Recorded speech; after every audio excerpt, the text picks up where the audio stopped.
Olá, pessoal, sejam bem-vindos. Estamos começando aqui a nossa aula sobre lasers e LEDs terapêuticos. Vamos falar das melhores estratégias terapêuticas, voltado para a área de tratamento de feridas. Eu trouxe aqui alguns assuntos mais importantes, trouxe aqui alguns pontos, que são cruciais para o nosso raciocínio clínico. Vou estar dividindo com vocês, espero poder contribuir aí com o conhecimento de vocês, ajudar, nessa construção de um raciocínio clínico ideal, para que vocês possam atender os pacientes de vocês da melhor maneira possível. Antes de mais nada, gostaria de me apresentar. Para quem não me conhece, eu sou André Lopes, sou enfermeiro dermatológico, sou CEO aqui das empresas do grupo InLaser, desde a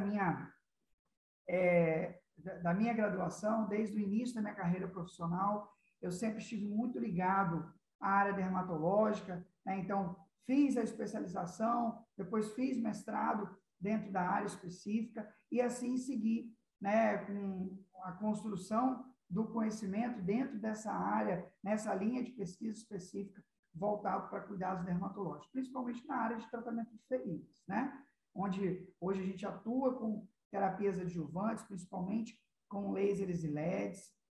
Eu faço parte aí de alguns outros projetos, como membro colaborador do NUPEM, para projetos de educação continuada, como esse que vocês estão participando aqui. Sou também membro coordenador da pós-enfermagem dermatológica, com ênfase em feridas, pela InLaser. Então, isso aqui é um pouquinho da minha trajetória profissional, da minha formação acadêmica. Vocês querendo conhecer um pouco mais sobre minha vida profissional, eu deixei para vocês aqui no rodapé do slide o QR Code do meu currículo Lattes. Então, vocês podem acessar, só apontar a câmera do celular e que vocês vão direto para o meu currículo, vocês vão poder ver um pouquinho mais da minha formação acadêmica. Antes da gente falar de fotobiomodulação, especificamente falar de lasers e LEDs, é muito importante a gente considerar algumas questões dentro desse universo chamado feridas, O tratamento de feridas é um grande desafio, É muito dinâmico, é sistemático, existem multifatores que vão impactar de forma direta e significativa no bom prognóstico, na boa evolução do paciente. Então, a gente precisa considerar e levar em questão esses fatores. Muitas das vezes, até mesmo nós, que já somos um pouco mais experientes, nós nos deparamos com esse desafio, Nós nos deparamos, às vezes, com uma certa dificuldade de conduzir alguns casos, de conduzir alguns tipos de situações que são desafiadoras. Isso não é nada para nos assustar, Não temos que ter medo, não temos que nos assustar com alguma situação que fuja um pouco, talvez, do que é a normalidade do atendimento que você realiza com o seu paciente, dos perfis de pacientes que a gente assistencializa. Mas, antes da gente pensar em fotobiomodulação, nós precisamos ter conhecimento sobre tratamento de feridas. Nós precisamos ter conhecimento sobre esses pilares fundamentais que vão impactar no bom resultado dentro daquele plano de cuidados que nós vamos determinar para o nosso paciente. Então, isso é fundamental, isso é primordial para que a gente consiga alcançar a nossa expectativa com o nosso paciente, para que a gente tenha, de fato, um bom resultado. Então, antes da gente pensar em implementar lasers ou LEDs para os nossos pacientes com lesões, nós precisamos pensar que o básico é necessário referente ao paciente com lesão, Nós temos diversos fatores que a gente vai citar aqui de forma sintetizada para que vocês entendam por que é importante ter esse pensamento sistemático em relação aos cuidados com o paciente com ferida, independente da terapia adjuvante que você irá optar por utilizar ou a terapia adjuvante que seja mais indicada para você usar com o seu paciente. Falando um pouquinho da fotobiomodulação, só considerando algumas definições, né? Nós sabemos que a luz terapêutica, né, o laser ou o LED, ele predominantemente vai agir sobre as células, né? Então, a luz que a gente entrega ali para o tecido, como um mecanismo estimulador, como um mecanismo, uma porção de energia extra para aquelas células, para aquele tecido lesionado, ele vai desencadear um desfecho biológico a nível celular. Principalmente sobre algumas estruturas, né, que compõem ali aquelas células, que compõem aquele tecido. Parte da luz ela é absorvida pela membrana e parte da luz pelas organelas, principalmente pelas mitocôndrias, né, que possuem na sua composição essa proteína denominada citocromo-C oxidase, que em contato com a luz entra num processo excitatório de estímulo de produção e síntese de algumas substâncias que vai favorecer o processo de reparação tecidual, né, pelo aumento da produção de ATP, né, pelo controle inflamatório, pela redução do estresse oxidativo, né, por todos esses fatores que serão desencadeados ali naquela interação da luz com a célula, com o tecido, vai promover uma condição favorável para o reparo tecidual, para a melhora, né, daquela ferida, né, para recuperação, para regeneração daquelas células lesionadas ali por algum motivo específico, patológico ou traumático, acidental, o que efetivamente está causando, né, aquela lesão. E aí, como eu falei, né, referente a esses fatores que nós mencionamos, né, de serem fundamentais, de serem importantíssimos de se considerar para que a gente tenha um bom desfecho terapêutico, né? Então, seja fatores intrínsecos ou extrínsecos, todos precisam ser levados em consideração. Então, realizar uma boa avaliação com o paciente, né, realizar uma boa anamnese para identificar todos esses pontos que vão ser determinantes para a boa evolução do paciente. Então, aqui eu listo para vocês alguns principais, né? É uma síntese de situações, né? São tópicos, pontos que a gente precisa ter de informação junto ao paciente para a gente poder traçar um plano terapêutico ideal, uma estratégia terapêutica correta. Então, pessoal, falar de fotobiomodulação para um paciente com feridas, pensar na melhor estratégia terapêutica, nos obriga efetivamente a levar em consideração todos esses fatores sistêmicos, todos esses fatores de forma geral, além de levar em consideração a condição específica da ferida.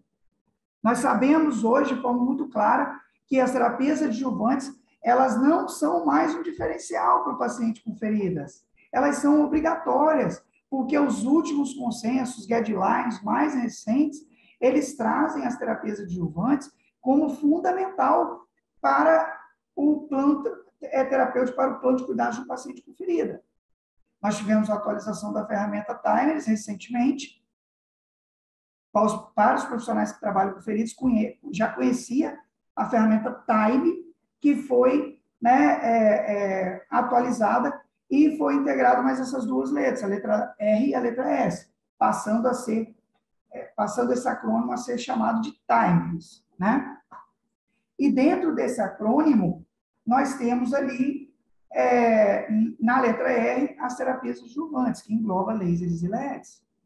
Então, hoje, você não está mais oferecendo um diferencial para o seu paciente.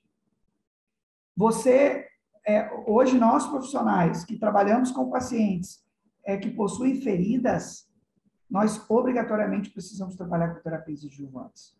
Nós precisamos trabalhar com lasers e LEDs. Se você tem desejo de trabalhar com esses perfis de pacientes, ou já trabalha e não integrou ainda as terapias com lasers e LEDs, você está indo contra os consensos. Você está indo contra as ferramentas de avaliação e tratamento de feridas. Então, nós precisamos entender que essa visão ela precisa ser constituída, né? Para que os nossos pacientes eles recebam as melhores condições terapêuticas, as boas práticas, os melhores resultados, né? Então, todo esse fator é um processo, né? Acredito que vocês enxergaram dessa forma, que vocês entenderam dessa maneira, até a gente chegar na ferida, até a gente chegar na condição específica. Não adianta a gente tratar apenas a causa, né? Não adianta a gente tratar apenas a consequência, perdão, né? E não controlar ou erradicar as causas. Nem sempre a gente consegue eliminar as causas, mas a gente consegue controlar, certo? A gente consegue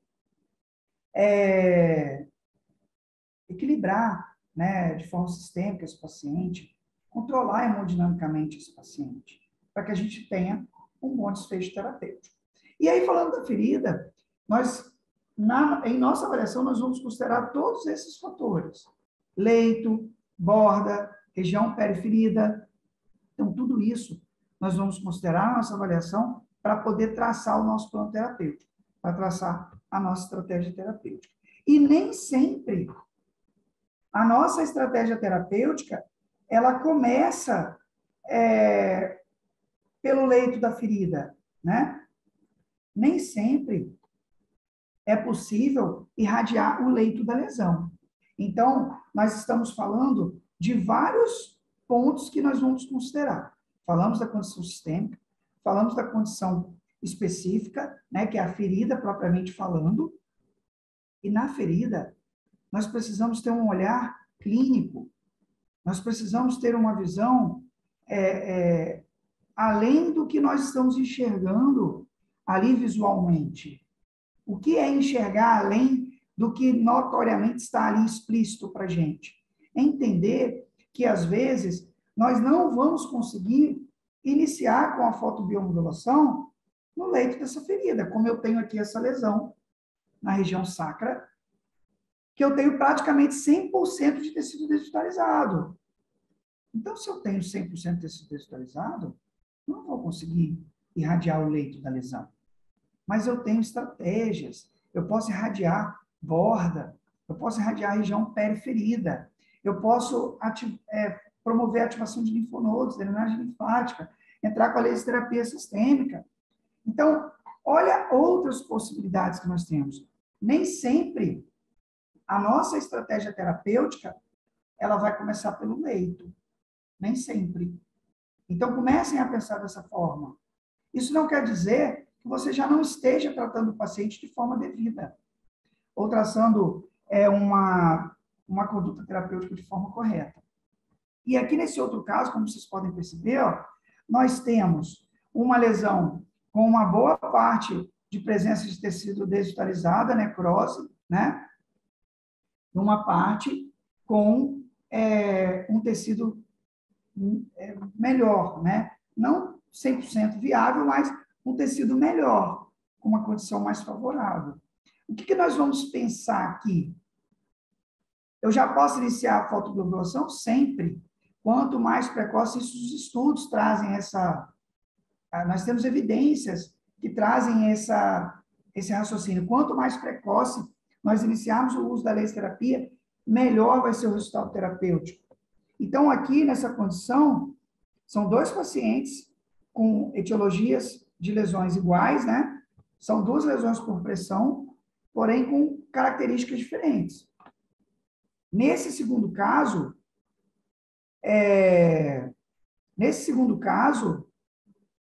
eu tenho condições de promover o desbridamento de imediato. Então, se eu posso promover o desbridamento de imediato, eu primeiro vou fazer o desbridamento. Olha a estratégia da conduta. Primeiro, eu faço a higiene da ferida, preparo a lesão, removo a necrose, promovo o desbridamento, né, instrumental, conservador, para depois fazer o laser. O que eu posso fazer aqui logo após o desbridamento? Eu posso entrar com PDT, eu posso entrar com a terapia fotodinâmica, logo de imediato após o desbridamento. Então, é muito importante, pessoal, esse raciocínio clínico. Vocês precisam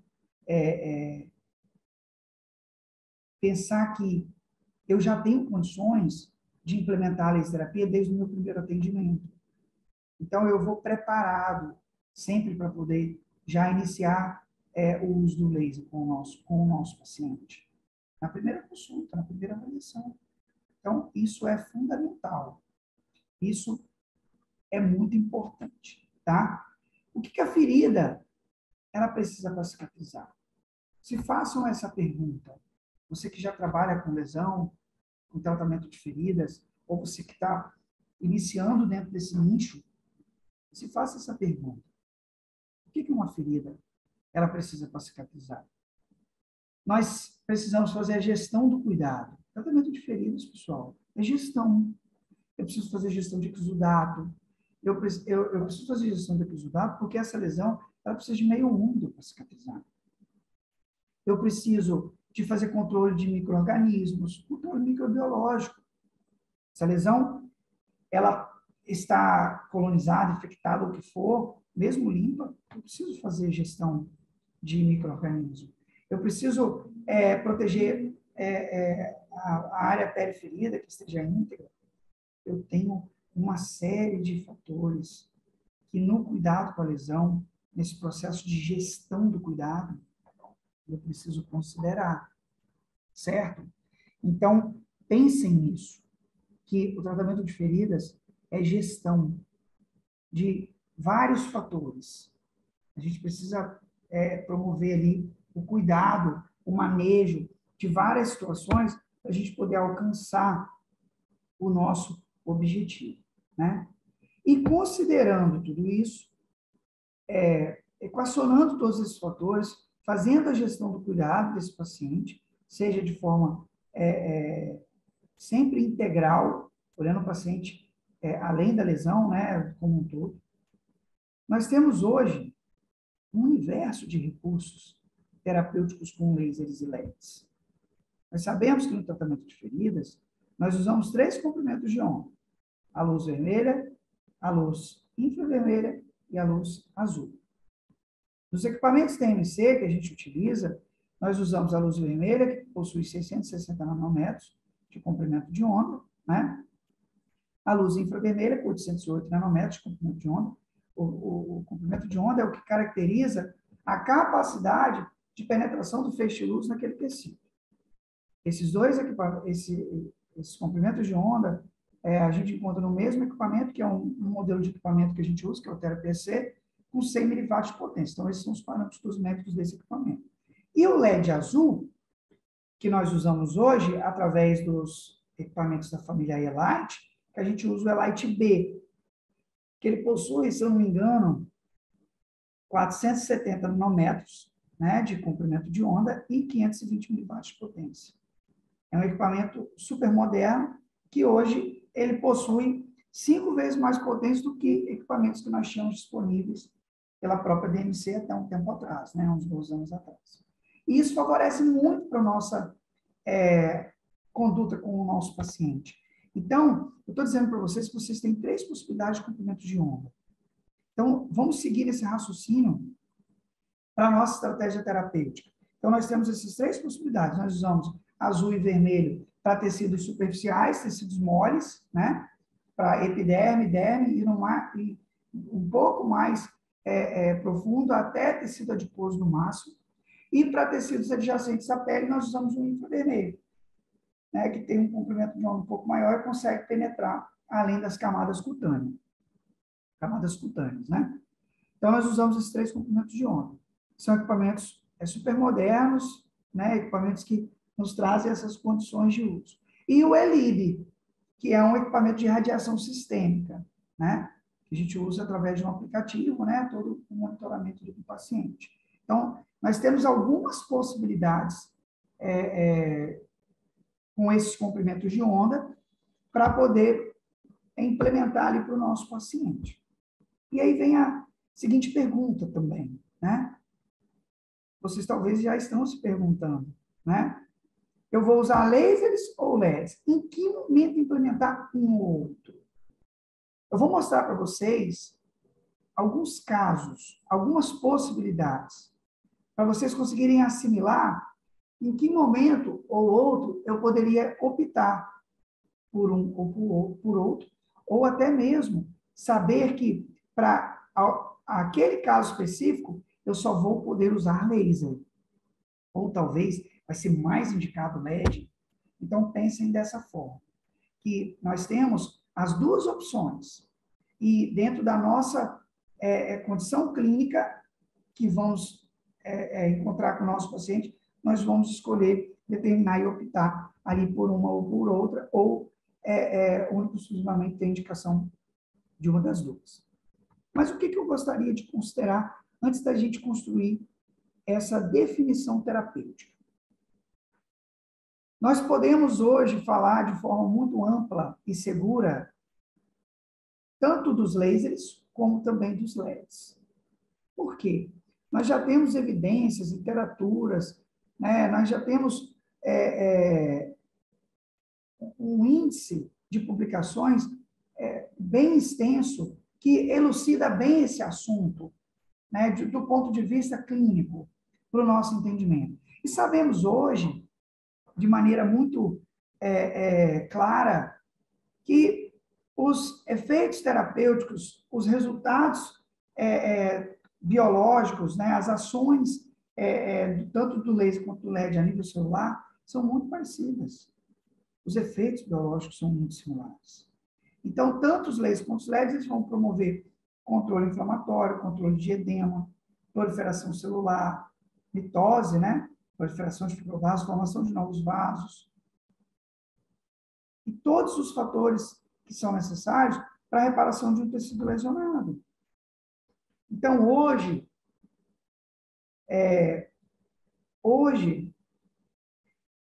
atualmente, né, nós temos conhecimento suficiente para poder escolher ou optar por lasers ou LEDs, né? Nós temos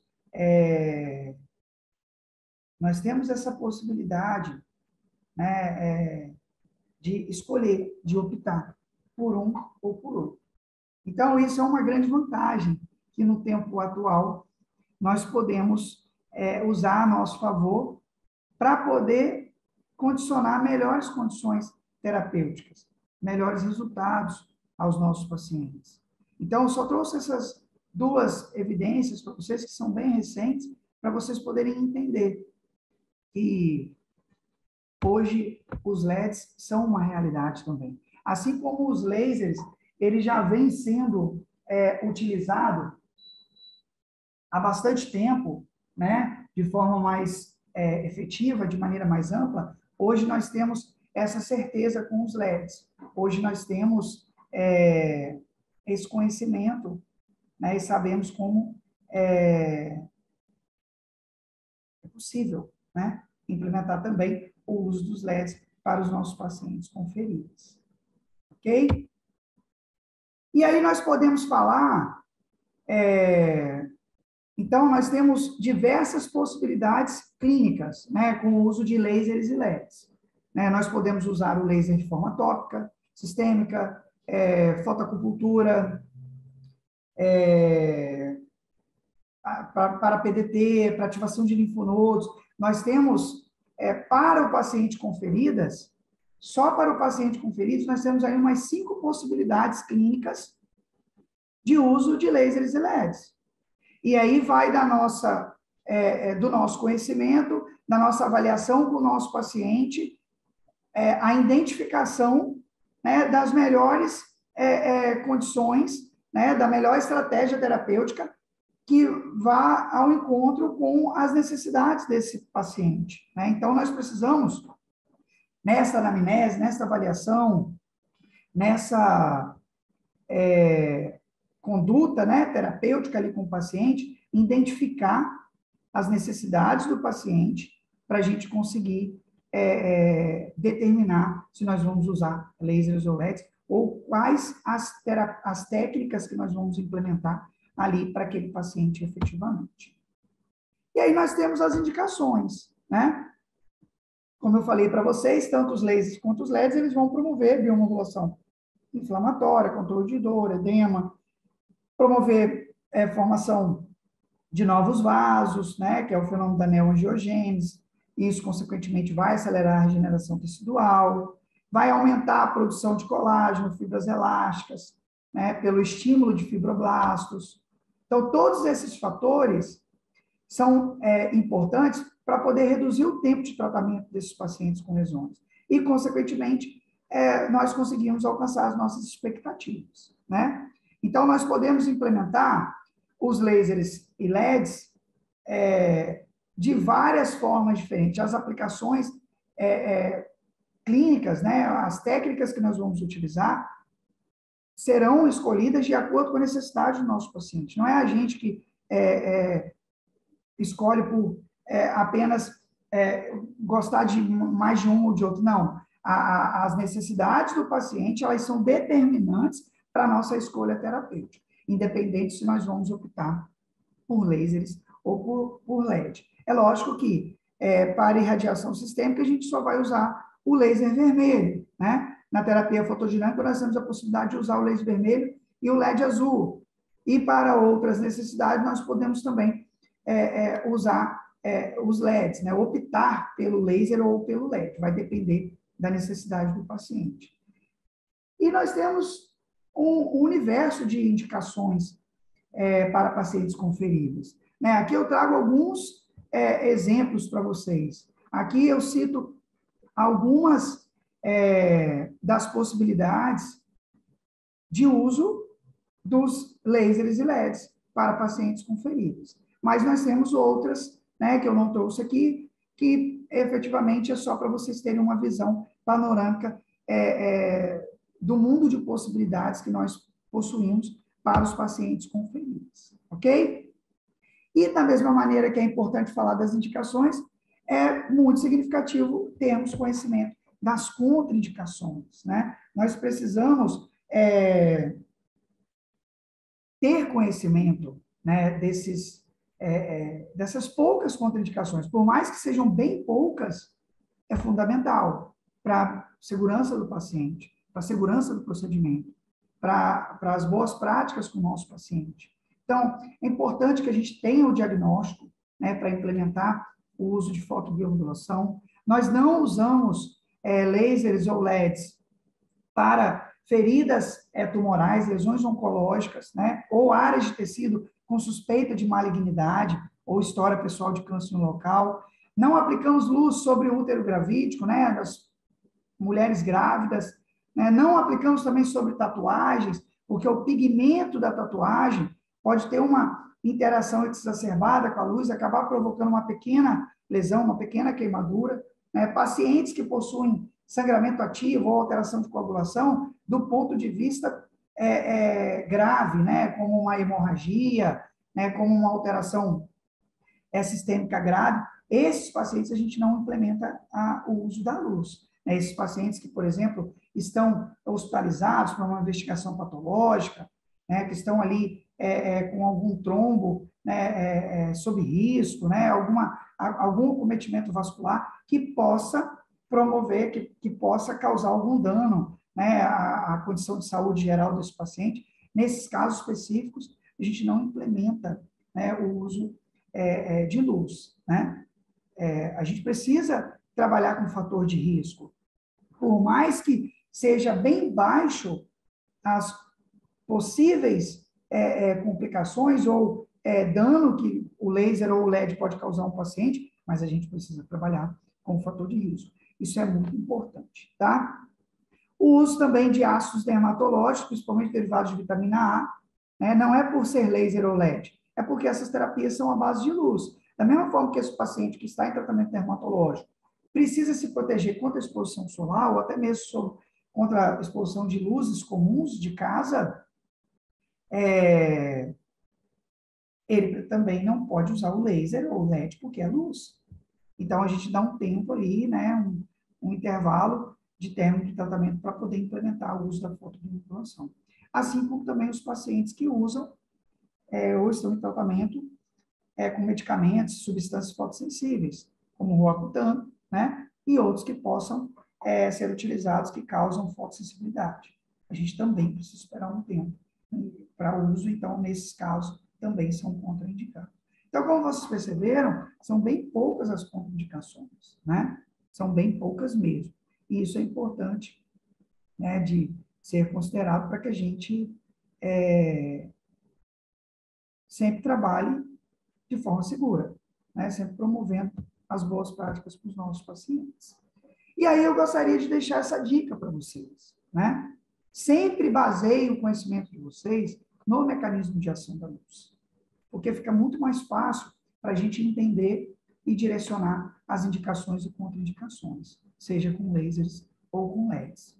Né? Isso é muito importante. Se a gente entende o mecanismo de ação da luz, mesmo que talvez aquele perfil de paciente não seja muito comum para nós, não fica distante do nosso conhecimento, não fica difícil da gente implementar uma conduta, né, com aquele indivíduo, com aquele paciente. Então, pensem, né, nesses fatores, porque isso é muito importante. Né? Baseie o conhecimento de vocês, ancore o conhecimento de vocês do mecanismo de ação da luz, porque assim fica muito mais fácil para a gente conduzir o tratamento com os nossos pacientes. E aí nós temos, efetivamente, a conduta, né? Que nós já falamos algumas coisas que precisamos considerar. Né? Realizar uma boa avaliação, realizar uma boa anamnese, de ter ali o diagnóstico correto do paciente, olhar para o paciente sempre de forma individualizada, né? Personalizando um plano de cuidados, né? Sempre de maneira integral. Isso é fundamental para um bom desfecho terapêutico, né? Avaliando as condições do tecido, o tipo de tecido que nós estamos tratando, porque cada tipo de tecido possui um metabolismo diferente, possui componentes celulares diferentes.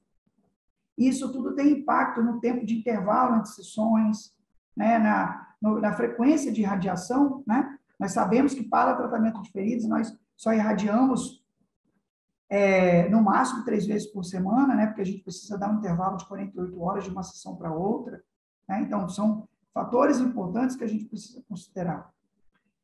Levar em consideração também o fototipo do paciente, né? Porque dependendo do fototipo, a gente vai usar um pouco mais de energia ou menos energia, vai depender da quantidade de pigmento que o paciente tiver ali na pele, né? Se é uma lesão aguda, se é uma lesão crônica, porque são estratégias terapêuticas diferentes, os protocolos serão diferentes.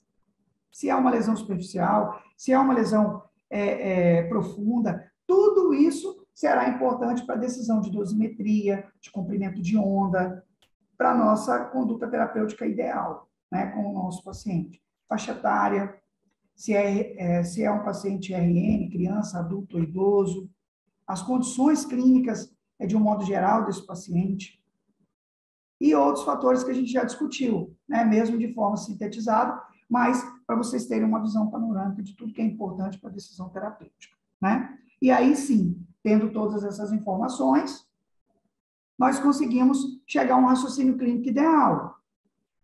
E aí, determinar se nós vamos usar o laser tópico, associado ao sistêmico, realizar ativação de linfonodos, se eu vou fazer PDT. Eu preciso fazer tudo isso no mesmo atendimento? Não. Por isso que nós intitulamos essa aula de estratégias terapêuticas. E, mediante a necessidade do nosso paciente, nós vamos construir essa visão clínica, esses melhores caminhos terapêuticos para o nosso paciente especificamente. E aí nós temos as sugestões de condutas, as sugestões de protocolos, né? Seja com lasers ou LEDs, mas nós vamos nos deter a falar aqui um pouquinho mais dos lasers, tá? Então, seguindo os parâmetros dosimétricos dos equipamentos que eu mencionei, por exemplo, os therapies e até o próprio Elite RL, que é o Elite que possui 8 spots de laser vermelho, eles possuem, né, esses parâmetros dosimétricos. E aí, seguindo as sugestões de protocolos, né, das autoras, né, que eu trago aqui para vocês, o que eu quero que vocês entendam? Que a gente usa, né, uma regra de protocolo, até eu acho que de maneira universal, que para tratamento de feridas, com laser ou LED, o menos é mais. Né? E seguindo esse raciocínio, o que eu quero que vocês enxerguem? Que de RN a adulto, a nossa janela terapêutica ela vai ficar de 0,2 joules a 4. A única possibilidade de usar doses mais altas, acima de 4, será na terapia fotodinâmica, que aí a gente usa 9 joules vermelho. Então, somente no PDT, que é a terapia fotodinâmica, nós usamos 9 joules vermelho. Para bioestimulação, para controle inflamatório, controle de dor, para estímulo de fatores de crescimento, proliferação celular, nós vamos usar de 0,2 a 4. E aí, olha que legal as sugestões de conduta dessas autoras. Primeiro, elas consideram a profundidade dos tecidos, ok? Se é superficial, de profundidade média ou profunda. E aí, elas separam especificamente por tipo de tecido, né? Pele, músculos, pele, mucosas, músculos, glândulos e linfonodos e ossos e nervos. E, em seguida, elas determinam, sugerem, né, de acordo com o objetivo terapêutico, com a necessidade clínica do paciente. Se precisa-se de regeneração, de controle inflamatório, edema, controle de dor. E aí, o que vocês podem perceber? A leitura que eu quero que vocês façam é que a fotobiomodulação, ela não é estática. A laser terapia, ela é muito dinâmica. Ela é moldada de acordo com a necessidade do paciente. Então, o que eu quero que vocês entendam? Aprendam que, geralmente, num paciente, por exemplo, com uma lesão crônica, a gente consegue iniciar com um protocolo e terminar com o mesmo.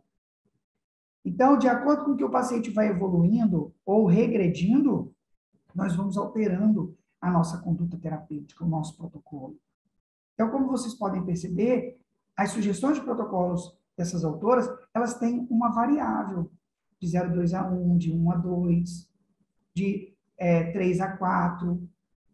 Então, enxerguem essa dinâmica da laser terapia e não fiquem engessados em protocolos padrões, né? Em protocolo padrão. Não engessem o raciocínio clínico de vocês. Não se limitem a isso. Construam o protocolo de forma personalizada para o paciente de vocês. Lógico, respeitando as sugestões de protocolo.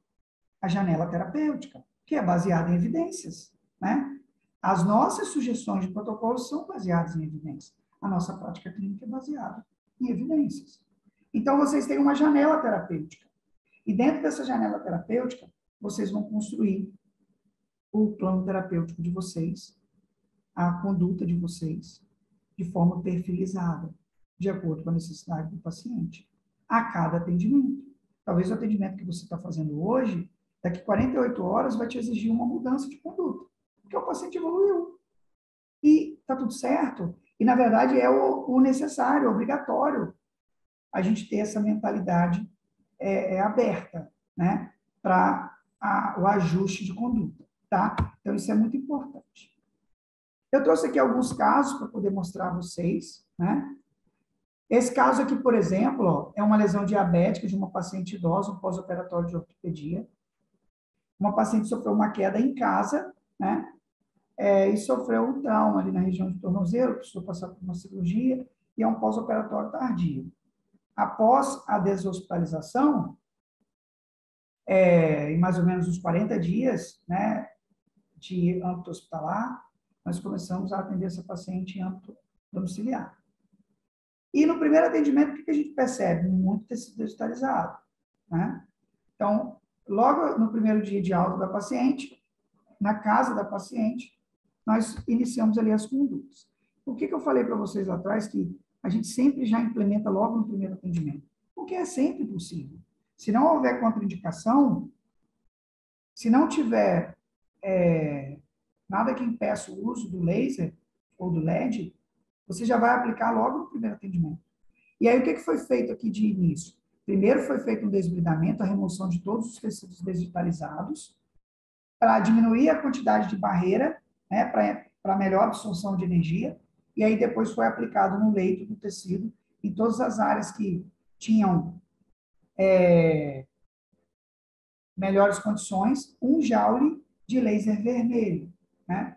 Então, 1 joule é entregue a cada 10 segundos, né? Então, eu apliquei 1 joule e 10 segundos de energia vermelha, com comprimento de onda vermelho em cada ponto no leito da ferida.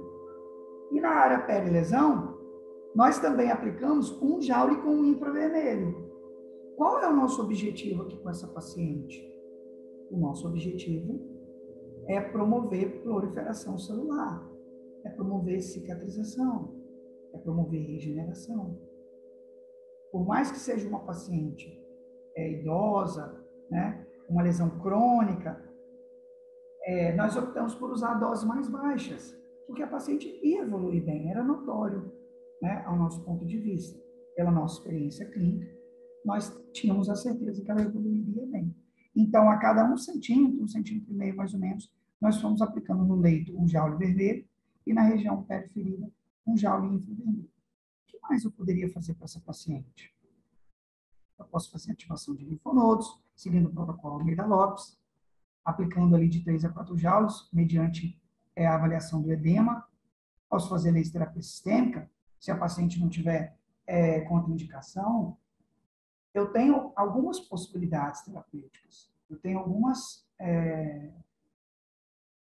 situações que vão me levar ali a um raciocínio clínico ideal, para eu poder implementar as melhores práticas. Ok? Então, em toda a área pele-lesão, nós fomos aplicando ali 1 joule infravermelho.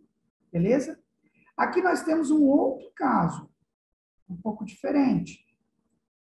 Nós temos também, né, um paciente do pós-operatório de ortopedia, é um paciente jovem, jogando bola, sofreu um trauma ali na região do tornozelo, fez uma fratura, como vocês podem perceber.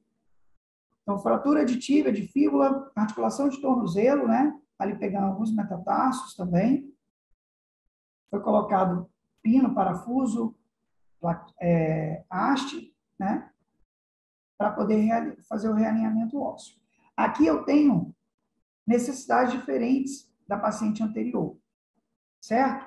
Então, o que eu quero que vocês enxerguem e pensem? Para cada paciente, mesmo que talvez eles tenham vindo com a mesma indicação clínica, o raciocínio da conduta terapêutica, ele precisa ser personalizado de acordo com a necessidade do paciente, porque o cuidado é individual. Então, isso é muito importante. Diferentemente da paciente anterior, a dose de energia que eu usei aqui foi muito mais alta.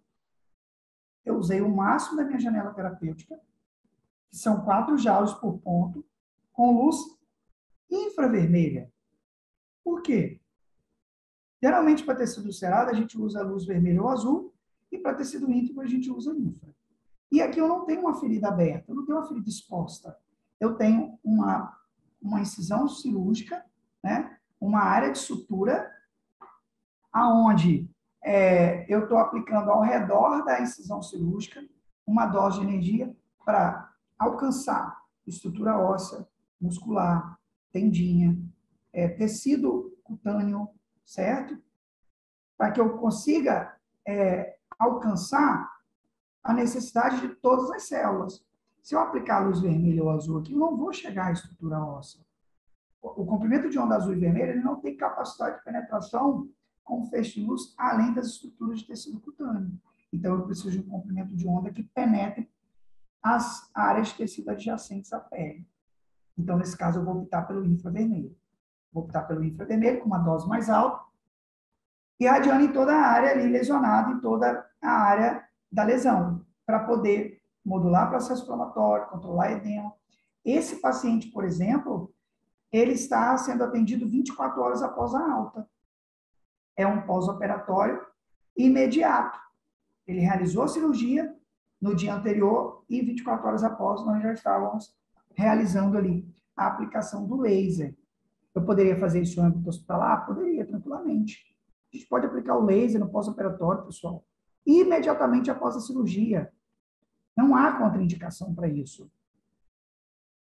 Ele vai favorecer ainda mais para o controle inflamatório, controle do edema. Vai ser menos agressivo essas consequências, né, que já é esperada no pós-operatório. Ok? Então, aqui eu também posso fazer ativação de linfonodos. Aqui eu também posso fazer ILIB, que foi exatamente o que esse paciente fez.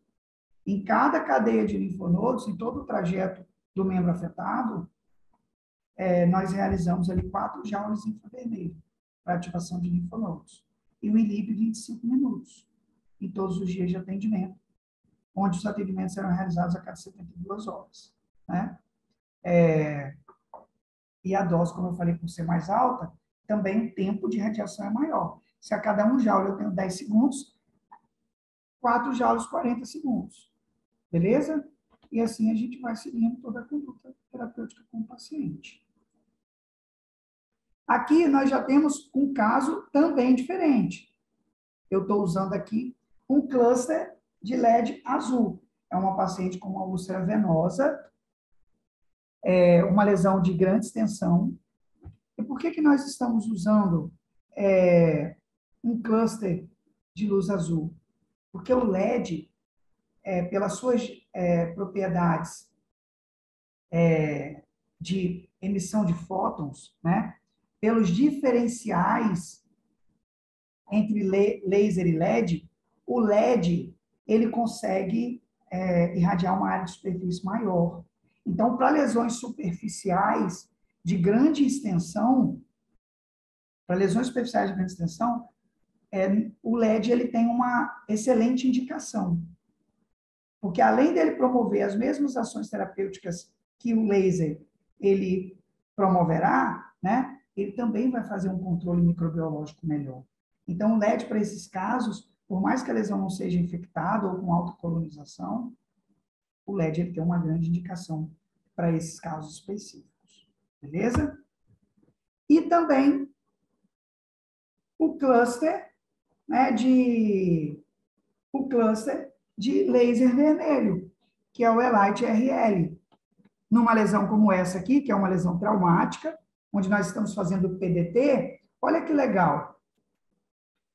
É uma lesão grande, onde eu precisaria, talvez, com o Therapy EC, para o PDT, fazer ali a aplicação de 16 pontos. Com o PDT são 9 joules por ponto. Se eu aplico um cluster de laser vermelho, em 1 minuto e meio eu faço 8 pontos, porque eu tenho 8 spots de luz vermelha com o laser. Então, isso otimiza também o tempo. É melhor para o paciente tem mais comodidade, mais conforto. Então, isso são pontos favoráveis. Essa aqui é a Larissa, a enfermeira RT, que trabalha aqui comigo, na minha equipe, tá? Que apareceu nesses últimos 2 vídeos aí que vocês viram. Tá bom?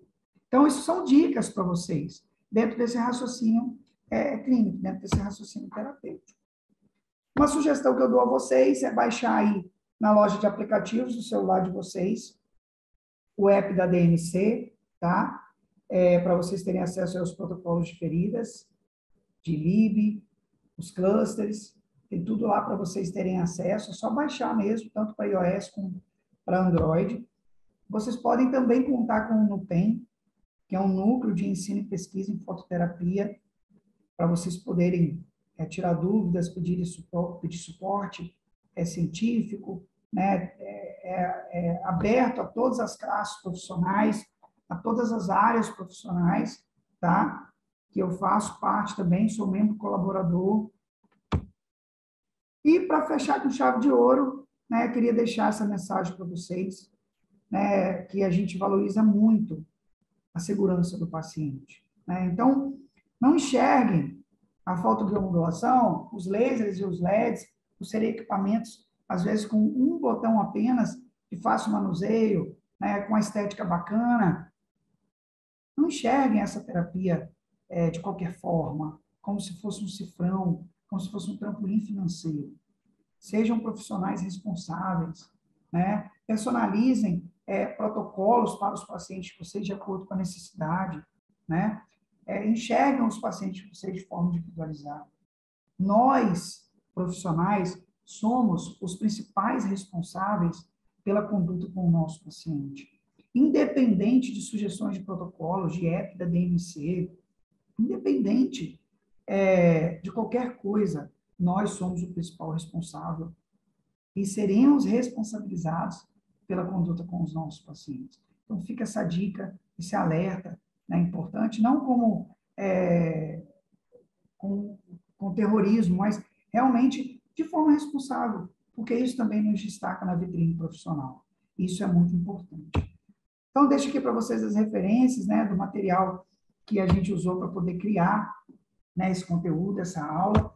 E deixo aqui o meu muito obrigado, o meu agradecimento à DMC, ao NUPEM pelo convite, pela oportunidade de poder estar aqui contribuindo um pouquinho com os colegas, com os profissionais, com esse projeto, com essa empresa tão responsável, né, tão dedicada, né, à ciência, a efetivamente implementar, né, esses recursos de forma responsável.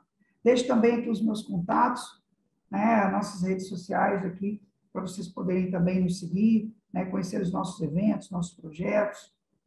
O meu contato, caso vocês queiram falar comigo, e estaremos sempre à disposição. Vocês também serão muito bem-vindos aqui na Inlaser. Gratidão, muito obrigado. Espero ter contribuído para o conhecimento de vocês, para a vida profissional de vocês. Um beijo no coração e até a próxima. Tchau, tchau.